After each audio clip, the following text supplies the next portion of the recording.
네, 우리 곁에 계신 분들과 인사 나누겠습니다. 당신은 아바의 사랑받는 자녀입니다. 당신은 아바의 기쁨입니다.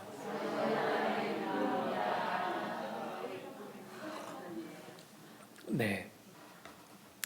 여러분 혹시 이 영화의 대사를 아시는지 모르겠어요. 두 팔을 활짝 벌리고 하는 대사거든요. 나 다시 돌아갈래. 이 대사 아십니까? 네, 영화 박하사탕의 한 대사입니다. 배우 설경구 씨가 막 달려오는 기차를 온몸으로 받으면서 하는 대사죠.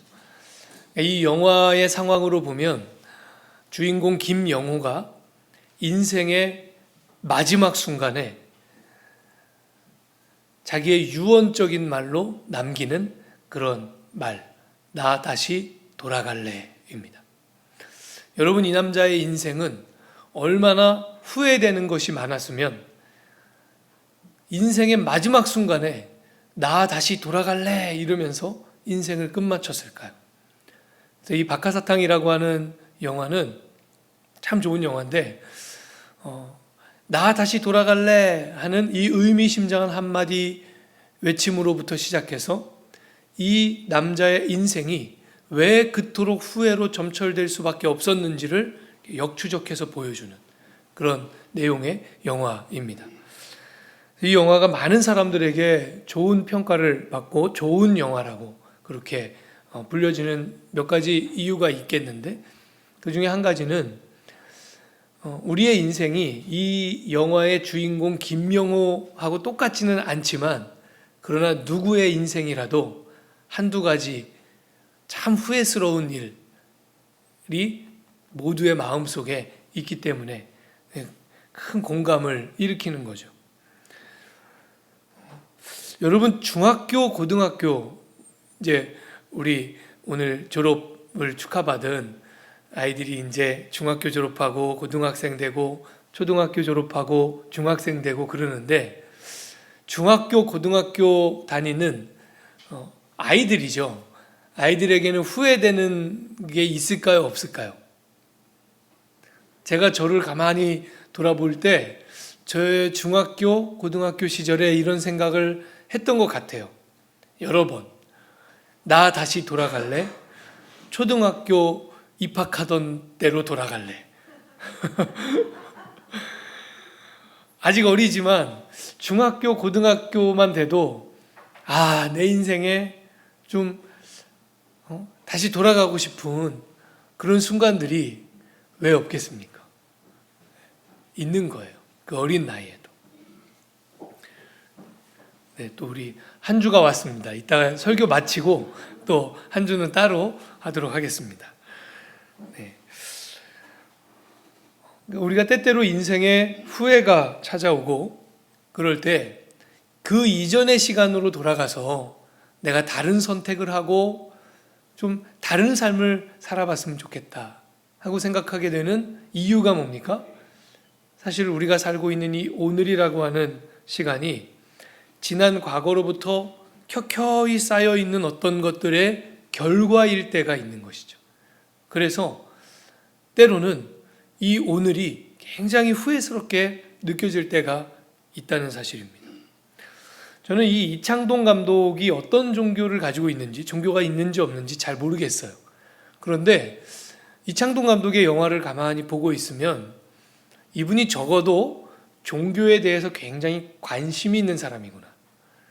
그리고 심지어는 기독교에 대해서 상당한 이해를 좀 가지고 있는 것 같다 하는 생각을 하게 됩니다.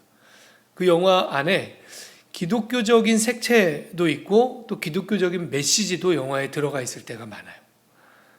특히 박하사탕이라고 하는 영화는 저는 그 영화를 이렇게 볼 때마다 마치 우리가 몇 주 전에 나눴던 창세기의 원역사, 죄가 점점 커지는 이 창세기 원역사의 세계관을 김영호라고 하는 한 사람의 인생에 투영시켜서 보여주는 것 같은 그런 느낌을 받아요. 죄가 죄를 낳고 더 이상 자기 스스로는 그 죄를 다스릴 수 없는, 그래서 죄가 오히려 자기를 끌고 살게 되는 그런 남자의 인생. 여러분, 인간이 죄를 지었지만 나중에는 인간이 오히려 그 죄에 짓눌려서 죄의 종노릇하며 살게 된다 하는 것이 성경이 우리에게 알려주는 대단히 중요한 우리의 영적인 현실이지 않습니까? 그 죄들이 얽히고 설키는 그 복잡한 과정들, 그 끊을 수 없는 고리들, 이런 것들을 이 박하사탕이라는 영화는 굉장히 잘 우리에게 보여줍니다. 그렇게 볼 때 이 주인공 김영우의 인생은 마치 죄에 빠진 채로 돌아가고 있는 우리들의 세상, 그것을 거울처럼 보여주는 그런 영화라고 생각이 됩니다. 여러분, 이렇게 어지럽고 복잡한 죄로 물든 세상, 죄가 얽히고 설킨 고리처럼 우리를 올가매고 그렇게 굴러가는 이 세상에서 과연 우리에게 소망이 있다면, 과연 우리에게 희망이 있다면 그것은 뭘까요? 오늘 레위기는 우리에게 굉장히 중요한 대안을, 그 처방을 우리에게 내려줍니다. 아마 지난 한 주 동안 레위기를 읽으셨을 거예요. 많은 분들이 이렇게 얘기합니다. 레위기는 성경 통독의 큰 산이다. 그래서 많은 분들이 연초가 되면, 신년초가 되면 내가 성경 통독을 올해는 꼭 해야지 마음을 먹고 성경 통독을 도전하는데 얼마 못 가서 레위기라는 큰 산을 만나죠. 그러다가 레위기에 발이 묶인 채 레위기에서 조난당하는 그런 분들이 굉장히 많아요. 혹시 여러분 중에서 지난 한 주 동안 레위기에서 조난당한 분들이 계시다면 레위기 건너뛰시고 이번 주에 그냥 민수기로 같이 들어가시면 됩니다. 내가 반드시 극복하리라 뭐 이렇게 하시다가 혹시 또 조난당한 채로 못 나오시면 안 되니까 민수기로 그냥 같이 들어가시면 돼요. 오늘은 우리가 레위기의 핵심에 대해서 함께 나누려고 그래요. 레위기는 오경이라고 부르는, 또는 율법서라고도 부르죠. 성경의 처음 5권의 책, 창세기, 출애굽기, 레위기, 민수기, 신명기, 이 5권의 책에 어디에 위치해 있나요? 가운데 들어있어요. 그 중앙에. 일부러 이렇게 한 겁니다. 성경을 기록하던 당시에 이 성경의 저자들이 이 오경을 구성할 때 레위기를 일부러 가운데다 폭 박아놓은 거예요. 왜 그렇게 했냐면, 오늘날에는 우리가 어떤 글을 쓸 때 글의 주제를 보통 제일 앞에 두던가 아니면 맨 마지막에 두던가 그렇게 합니다. 그게 오늘날의 글을 쓰는 형식이에요. 그런데 성경이 기록되던 당시에 가장 아주 유행하던 글을 쓰는 형식은 뭐였냐면, 제일 중요한 내용을 가운데다가 쏙 넣어놓는 거예요. 그 대표적인 예가 바로 오경입니다. 그래서 오경 그 중심부에 레위기가 위치해 있고요. 레위기도 그 자체적으로 제일 중요한 내용이 어디에 들어있을까요? 가운데 들어있어요. 바로 오늘 우리가 읽은 레위기 16장입니다. 그래서 레위기에서 제일 핵심은 이 16장에 들어있어요. 혹시 레위기를 못 읽으셨더라도 오늘 이 설교를 잘 들으시잖아요. 그러면 어디 가서 내가 레위기 좀 안다 이렇게 하실 수 있습니다. 레위기 16장은 속죄일에 대한 말씀이에요. 우리가 흔히 대속죄일이라고 부르는 것이죠. 이날은 1년에 한 번 돌아옵니다. 16장 29절의 말씀을 보시면, 너희는 영원히 이 규례를 지킬지니라. 7째 달 곧 그 달 10일에 너희는 스스로 괴롭게 하고 아무 일도 하지 말되 본토인이든 너희 중에 거류하는 거류민이든지 그리하라. 이렇게 명령합니다. 날짜가 기록되어 있는데요, 7월 10일이에요. 7월 10일이 속죄일입니다. 또는 우리가 대속죄일이라고 부르는 그날이에요. PPT를 하나 좀 보여주시겠어요? 이게 막 헷갈릴 것 같아서 이미지로 좀 보면 그나마 좀 도움이 될 것 같아서 준비했습니다. 이날에 아론은 자기와 자기의 자손들, 그러니까 제사장들이죠. 그들을 위한 속죄 제물 하나, 번제물 하나를 준비합니다. 속죄 제물은 숫송아지 하나를 준비하고요, 번제물로 순양 하나를 준비해요. 그리고 이스라엘 온 회중을 위한 속죄 제물로서 순염소 2마리를 준비하고요. 그리고 번제물로서 순양 1마리를 또 준비해요. 이렇게 준비를 해놓고 시작하는 거예요. 그러면 어떤 순서를 시작 지점으로 하냐면 저 2마리 염소의 각각의 역할을 이제 분배하면서 시작됩니다. 제비를 뽑는데요. 이렇게 하는 거예요. 1마리 염소의 머리 위에는 여호와를 위하여, 또 다른 1마리 염소에는 아사셀을 위하여라는 제비를 올려두는 거예요. 그렇게 함으로써 이 2 염소의 역할을 분담합니다. 이 중에서 여호와를 위하여 뽑혀진 염소는요, 이제 곧 죽어요. 그래서 그 피를 가지고 속죄하는 과정을 밟게 됩니다. 그리고 아사셀을 위하여 뽑혀진 염소는 죽이지 않습니다. 끝까지 둬요. 그리고 마지막에 아론이 저 아사셀을 위하여 제비 뽑혀진 염소 위에 두 손으로 얹어서 안수합니다. 이 안수할 때 이스라엘 백성의 죄를 고해요. 그래서 아사셀 염소의 머리 위에 이스라엘 온 백성의 죄를 두는 거예요. 그리고 정해진 사람이 이 염소를 끌고 광야 저 멀리까지 갑니다. 어디까지 가냐면 이제 더 이상 못 가겠다 할 때까지 가요. 그리고 거기에 이 염소를 풀어줍니다. 이제 이렇게 염소를 제비 뽑는 어떤 과정이 이제 순서가 끝나면 일단 숫송아지를 잡죠. 그리고 나서 향로를 준비합니다. 향로를 준비해서 거기에 번제단에 불을 담고요. 그리고 향을 하나 이렇게 한 움큼 올려요. 그리고 향을 피워서 그 향로를 들고 아론이 혼자 지성소 안으로 들어가요. 그 지성소에 향연을 가득하게 만드는 거예요. 그래서 지성소 안에 연기가 가득해지면 그러면 그 잡은 숫송아지 피를 들고 다시 지성소에 들어갑니다. 그리고 나서 속죄소, 지성소 가운데에 증거궤이죠. 법궤 위에가 속죄소인데 이 속죄소 동편에 피를 뿌려요. 그리고 속죄소 앞에 또 그 숫송아지의 피를 뿌려요. 그리고 나면 여호와를 위하여 제비 뽑혀진 염소, 그 염소의 피를 또 가지고 지성소 안에 또 들어가요. 그리고 속죄소 위에다가 그 피를 뿌리고 속죄소 앞에 염소의 피를 또 뿌려요. 그리고 나오면 그 지성소에 들어가는 휘장 바로 앞에 성소 안이죠.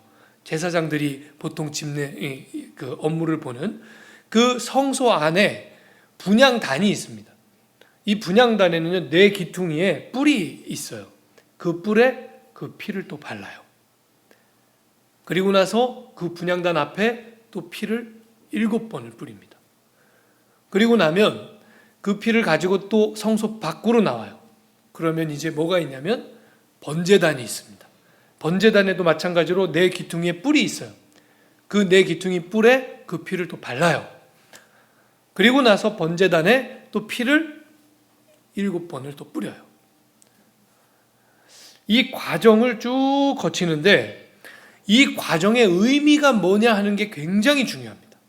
그 속죄일이 어떤 날이냐를 이해하는 데 있어서 이 피를 가지고 지성소, 성소, 번제단 이 순서로 쭉 진행하는 그 이유와 목적이 뭐냐. 16장 16절을 보시겠어요? 곧 이스라엘 자손의 부정과 그들이 범한 모든 죄로 말미암아 지성소를 위하여 속죄하고 또 그들의 부정한 중에 있는 회막을 위하여 그같이 할 것이요. 18절도 보시면 그는 여호와 앞 제단으로 나와서 그것을 위하여 속죄할지니. 19절도 보세요. 또 손가락으로 그 피를 그 위에 7번 뿌려 이스라엘 자손의 부정에서 제단을 성결하게 할 것이요. 여러분, 이 지성소, 성소, 번제단 순서대로 피를 가지고 어떤 행동들을, 의식들을 진행하는 그 목적과 이유가 뭐냐면 그것은 이 각각의 곳들, 이 각각의 장소들을 정결하게 하는 것입니다. 깨끗하게 하는 과정이에요. 그러니까 사실은 속죄일에 굉장히 중요한 포커스는 어디 있냐면 하나님의 집을 다시 정결케 하는 데 있어요. 아마 여러분 중에 대속죄일에 대한 약간의 지식을 가진 분들은 이 정도까지 알고 계실 거예요. 대속죄일 날 이스라엘의 모든 백성의 죄를 한 번에 다 회개하고 속죄하는 날이다. 맞아요. 맞는데 대속죄일은 그 차원으로 끝나는 게 아니에요. 이 대속죄일 제사, 그 제사의 의식을 하나하나 추적해 가면 대속죄일 날 그 죄악된 백성들 중앙에서, 그 죄된 백성들 가운데서 더럽혀지고 있었던 그 성막, 지성소와 성소와 번제단, 이 곳들을 깨끗하게 하고 정결하게 하는 데에 굉장히 중요한 포인트가 있어요.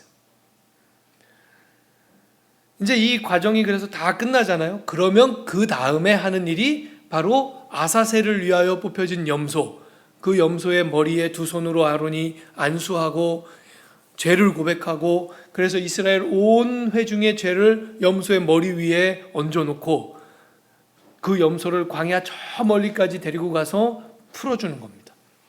이게 아사셀을 위하여 하는 의식인데, 아사셀은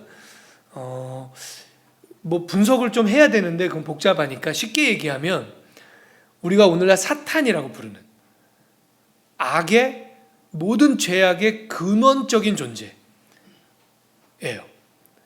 그러니까 아사셀을 위하여 이 염소를 광야로 보낸다고 하는 것은, 그러면 이스라엘 백성이 그 악의 존재에게도 제물을 드린 거냐? 그런 게 아니고요. 이 제물의 머리 위에 이스라엘 모든 백성의 죄를 얹어놓고 그 죄를 그 죄악의 근원이요 시작인 아사셀에게 다시 보내버리는 거예요. 너 가져가. 이렇게. 그러니까 이 의식은 죄와 결별하는 의식이에요. 죄를 끊어내는 의식이에요. 이제 우리는 죄와 상관없습니다. 이렇게 죄를 다시 아사셀에게 보내버림으로써 죄와 결별하고 죄를 끊어내는 날, 그게 바로 속죄일입니다. 그러니까 속죄일은 단순히 그냥 1년치 죄를 한 번에 해결한다, 한 번에 속죄한다, 이런 차원의 날이 아니에요. 하나님과 그 백성 사이에 깨어진 관계, 더럽혀진 관계, 그것을 다시 회복하고 다시 시작하는 날. 그 백성의 죄로 말미암아 깨어진 하나님의 질서들, 깨어진 하나님의 율법들, 그것을 다 다시 리셋시켜서 다시 처음부터 시작할 수 있게 되는 날, 그날이 바로 속죄일입니다. 여러분, 그런데 한번 생각해 보세요. 속죄일에 행하지는 이 복잡한 의식들이 이스라엘 백성을 정결케 하나요? 그 의식 자체가 죄를 깨끗하게 하는 것입니까? 그게 아니죠. 의식을 행했다고 해서 죄가 깨끗해지는 게 아니에요. 그건 그냥 껍데기죠. 그냥 형식이죠. 중요한 것은 이스라엘 백성들이 이 형식을 행하는 동안에 하나님께서 무언가를 하시기로 결정하셨다는 거예요. 그러니까 이 속죄일 제사라고 하는 의식과 형식 속에 어떤 하나님의 약속이 담겨 있는 거예요. 어떤 하나님의 약속이 담겨 있나요? 이스라엘 백성이 이 속죄일 제사를 드리는 동안에 하나님은 무엇을 하십니까? 그것은 바로 용서입니다. 중요한 건 이 형식이 아니고 이 형식을 통해서 하나님이 행하시겠다고 약속하신 용서예요. 그러니까 하나님이 그 백성 이스라엘을 이 날에 용서하시기로 결정한 거예요. 하나님의 용서야말로 은혜의 핵심입니다. 믿습니까? 여러분, 하나님은 우리에게 베풀어 주신 은혜가 얼마나 많아요. 하나님 우리에게 생명 주셨죠. 시간 주셨죠. 건강도 주시고 물질도 주시고 우리가 살아가기 위해서 필요한 다양한 것들을 하나님 우리에게 공급하십니다. 그 모든 게 은혜죠. 그런데 하나님이 우리를 용서하신다고 하는 이 용서의 은혜가 빠져버리면 그러면 그때부터 하나님이 주신 모든 것이 은혜일 수 없습니다. 만일 하나님께서 그래 내가 너희를 만들었으니 살 수는 있게 해줄게. 그러면서 하나님이 건강도 주시고 물질도 주시고 시간도 주시고 하나님 모든 것 우리가 살면서 필요한 모든 걸 주시는데 그런데 만일 하나님께서 우리를 향하여 그런데 내가 너희를 도저히 용서할 수 없어. 내가 너희를 도저히 용납할 수 없어. 만약에 그러신다면 그럼 여러분 어떻게 하실 겁니까? 어쩌실 거예요? 그때부터는 하나님이 공급하시는 그 모든 것이 은혜일 수 없어요. 그거 받아도 기쁨이 되지 않아요. 왜냐하면 하나님과 그 사랑의 관계가 끊어지고 깨어졌기 때문에. 그러니까 이 하나님의 용서가 없이는 하나님이 공급하시는 그 모든 것들이 우리에게 아무것도 아니에요. 의미가 없어져요. 그 기쁨이 사라져요. 죄에 꽁꽁 묶여있는 우리의 인생에 어떠한 것도 선물일 수 없고 기쁨일 수 없어요. 그러니까 하나님이 우리에게 용서를 주시는 것. 탕자 같은 우리를 하나님이 꼭 끌어안고 우리를 용납하시는 것. 여러분 이것이야말로 은혜 중에 은혜요. 은혜의 핵심입니다. 그럼 레위기 그 중심에 박혀있는 레위기의 핵심은 뭡니까? 하나님의 용서죠. 우리가 율법을 자꾸 오해해요. 율법을 오해하는 이유는 뭐냐면 바리새인들이 율법을 오해했던 것과 원리가 똑같아요. 오늘날 기독교인들조차도 율법을 예수님 방식으로 율법을 읽는 게 아니고 바리새인들의 해석 방식으로 율법을 읽어요. 그러니까 자꾸 율법을 가지고 이렇게 해요. 너 이런 잘못 저질렀으니 이런 벌을 받아야 돼. 너 저런 죄를 지었으니 저런 벌을 받아야 돼. 여러분 율법이 그렇게 숨막히는 법전입니까? 아니에요. 레위기에 넘쳐 흐르는 것은 뭐냐면 하나님이 우리를 용서하신다는 거예요. 하나님이 우리를 용서하시기 위해서 이미 다 길을 준비하셨다는 거예요. 이렇게 하면 내가 용서할 거야. 이렇게 해. 그러면 내가 은혜를 베풀어 줄 거야. 그러니까 하나님과 관계가 깨어지고 끊어졌을 때 내 죄로 인하여서 하나님과 나의 관계가 깨어지고 끊어졌을 때 그때 하나님 앞에 나아가서 하나님의 용서를 구하고 하나님의 용납을 다시 받는 그 모든 길을 하나님이 이미 준비하셨고 이미 마련하셨다. 그 길을 제시해 주는 책이 바로 레위기예요. 그러면 레위기는 구약의 복음입니다. 하나님께 나아가는 길. 그렇다면 레위기가 우리에게 소개해 주는 하나님은 어떤 분인가요? 잘못하면 벌 주시는 무시무시한 하나님입니까? 네가 지금까지 이런 죄악 속에서 살았으니 그 모든 죄의 결과를 다 끌어안고 지독하고 혹독한 인생을 너 앞으로 살아가라. 그렇게 하시는 분입니까, 하나님이? 아니죠. 하나님은 용서하시는 하나님이라고. 하나님은 용납하시는 하나님이라고 우리에게 소개해주고 있는 것입니다. 그 지독한 죄를 단 하루 만에 깨끗하게 용서하시고 얘야 다시 일어서라. 얘야 다시 힘을 내라. 내가 너를 용서한다. 내가 너를 사랑한다. 그러니 다시 처음부터 시작하자.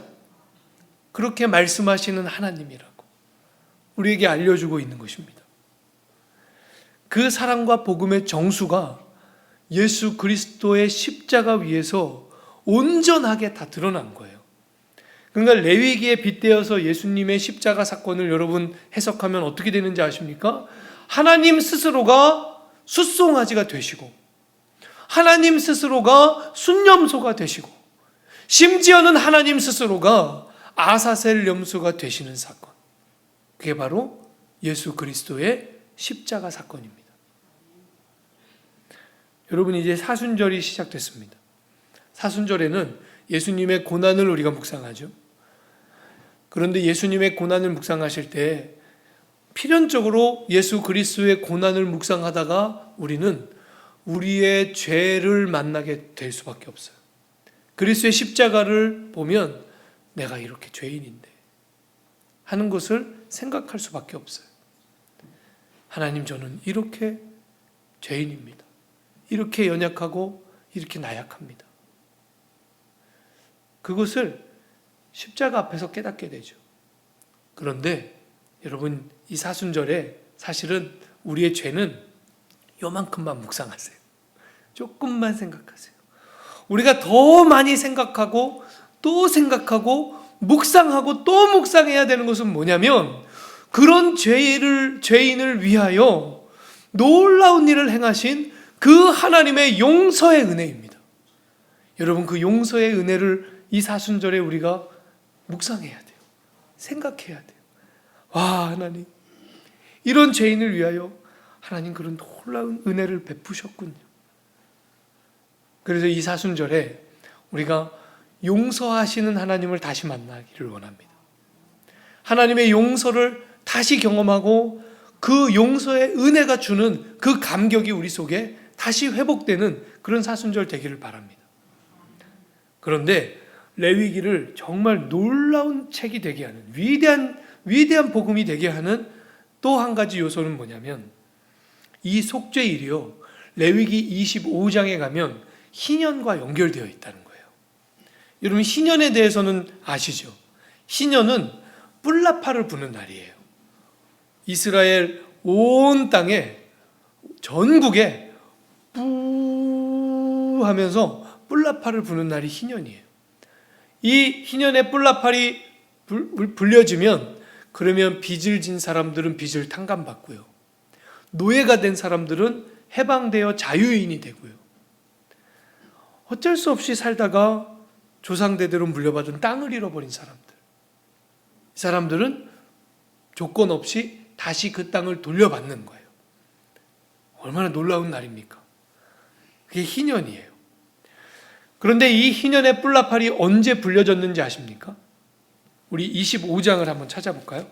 레위기 25장 9절입니다.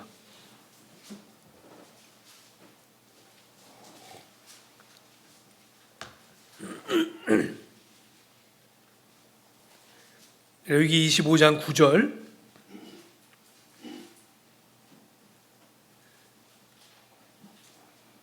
우리 한 목소리로 함께 읽어보겠습니다. 시작. 일곱째 달 여름날은 속죄일이니 너는 뿔나팔 소리를 내되 전국에서 뿔나팔을 크게 불지며.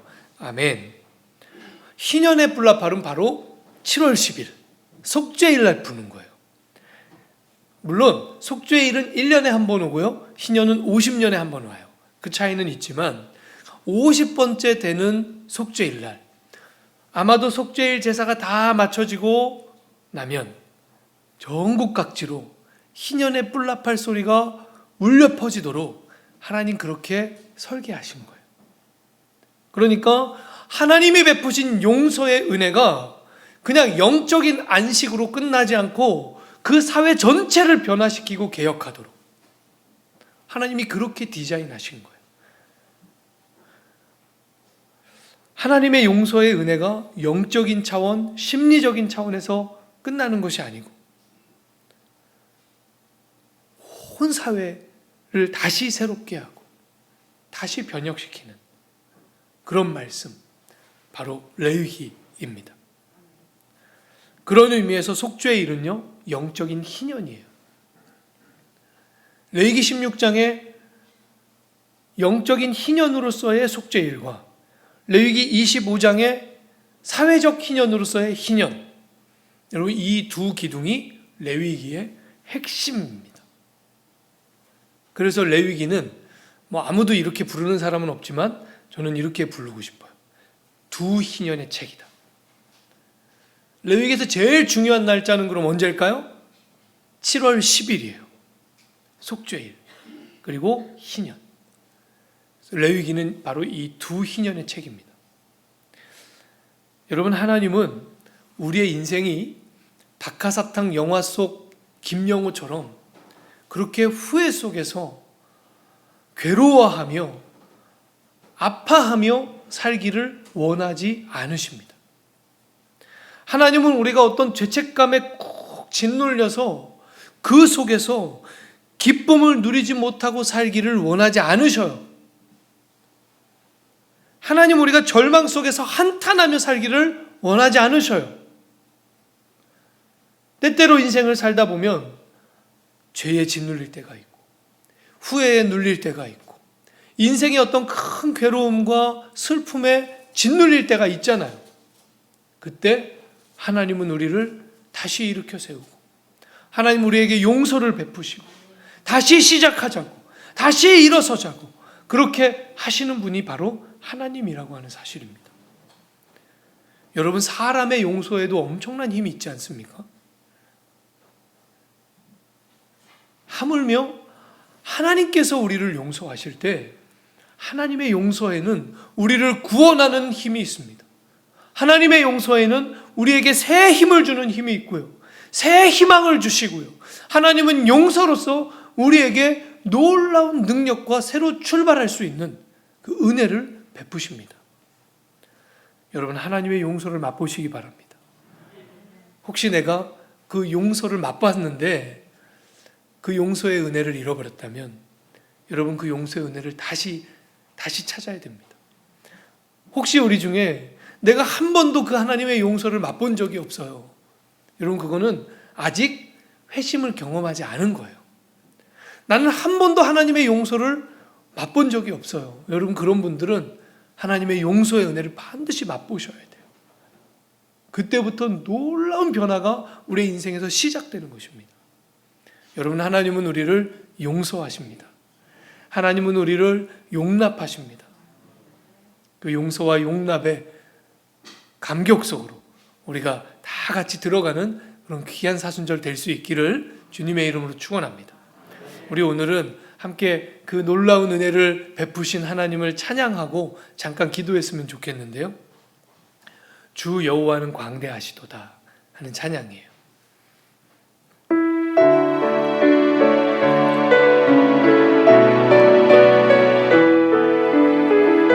주 여호와는 광대하시도다. 여호와는 광대하시도다. 그 거룩한 하나님 성에서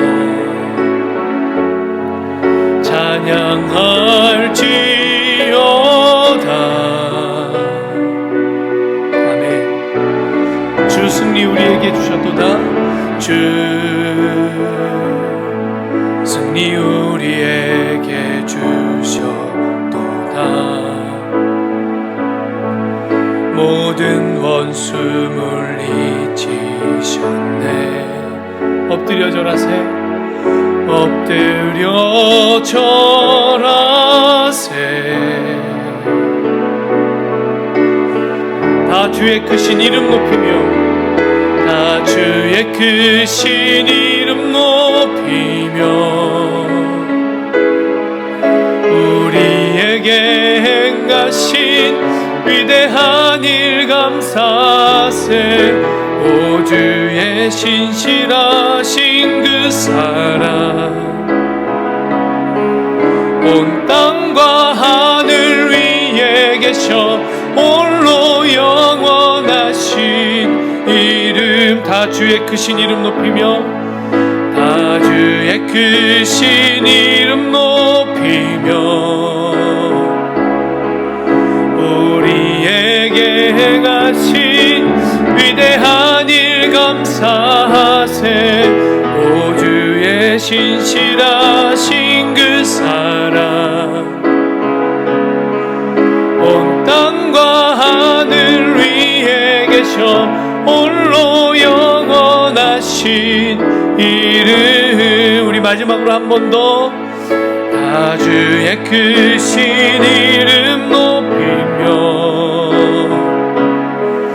우리에게 행하신 위대한 일 감사하세. 오 나의 신실하신 그 사랑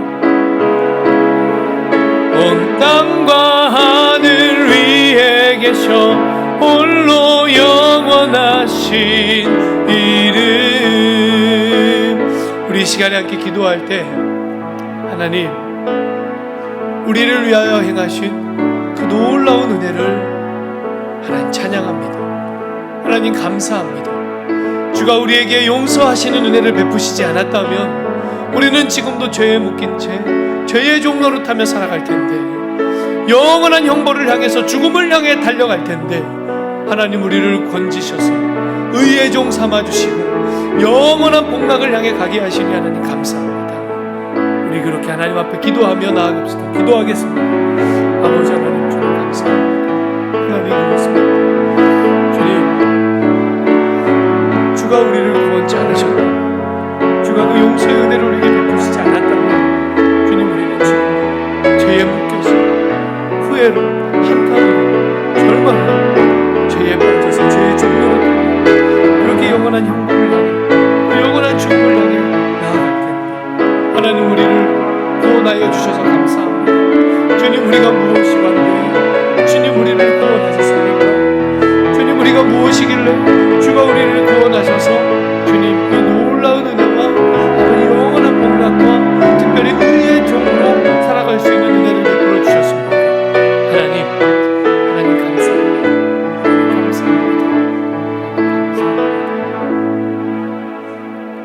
하나님 아버지, 우리가 무엇이길래